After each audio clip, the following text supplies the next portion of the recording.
మనలో చాలామంది అందరినీ సంతోషపెట్టాలి అని ట్రై చేస్తూ ఉంటారు. తప్పులేదు. మన ఇంట్లో పేరెంట్స్, హస్బెండ్, పిల్లలు అందరినీ సాటిస్ఫై చేయడం, అలాగే ఆఫీస్లో వాళ్ళని. కానీ ఇది కొంచెం ఎక్కువైతే దీన్నే పీపుల్ ప్లీజింగ్ అంటారు. అంటే మన వల్ల అందరూ సంతోషంగా ఉండాలి, ఇది మంచితనం అని అనుకుంటాం. కానీ అది తప్పండి.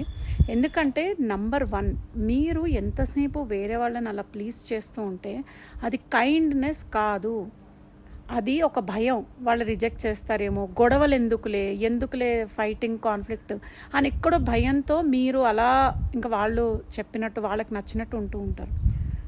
ఇది నెక్స్ట్ ఏంటంటే, మీరు ఎప్పుడైతే మొత్తం వాళ్ళు చెప్పినట్టే విని వాళ్ళు ఎక్కడ గొడవ వస్తుందో అని ఈ ఫియర్తో మీరు బ్రతుకుతూ ఉంటే, ఎప్పుడో అప్పుడు వాళ్ళ డిజైర్స్, వాళ్ళ రిక్వెస్ట్ మీరు ఎంతసేపు చూసుకుంటూ ఉంటే మీకు మీరు కనిపించకుండా పోతారు.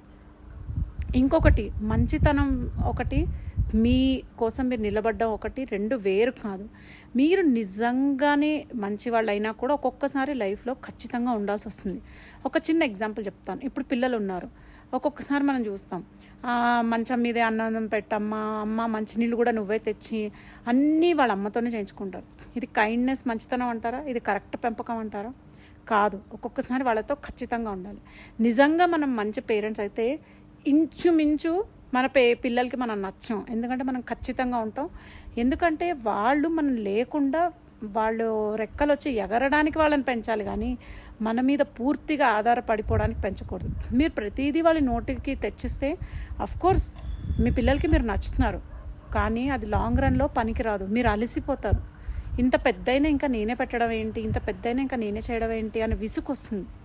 అలానే మీరు ఇది ఎలా అయితే కరెక్టు అంటే, ఒక మంచి పేరెంట్ అన్న వాళ్ళు ఎప్పుడు అదేంటి పిల్లల్ని 24 గంటలు సాకక్కర్లేదు అన్నది కరెక్ట్ అయితే, సేమ్ మన రిలేషన్షిప్స్లో కూడా మీరు 24 గంటలు మీరు చేసే దానివల్ల వేరే వాళ్ళు సంతోషంగా ఉంటారని అనుకోవడం మీ తప్పు.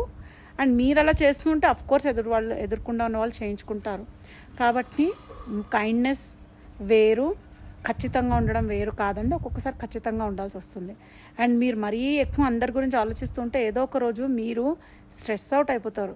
నా లైఫ్ ఏంటని ఆలోచించుకుంటే మీకు మీరు కనపడరు. ఆలోచించుకోండి.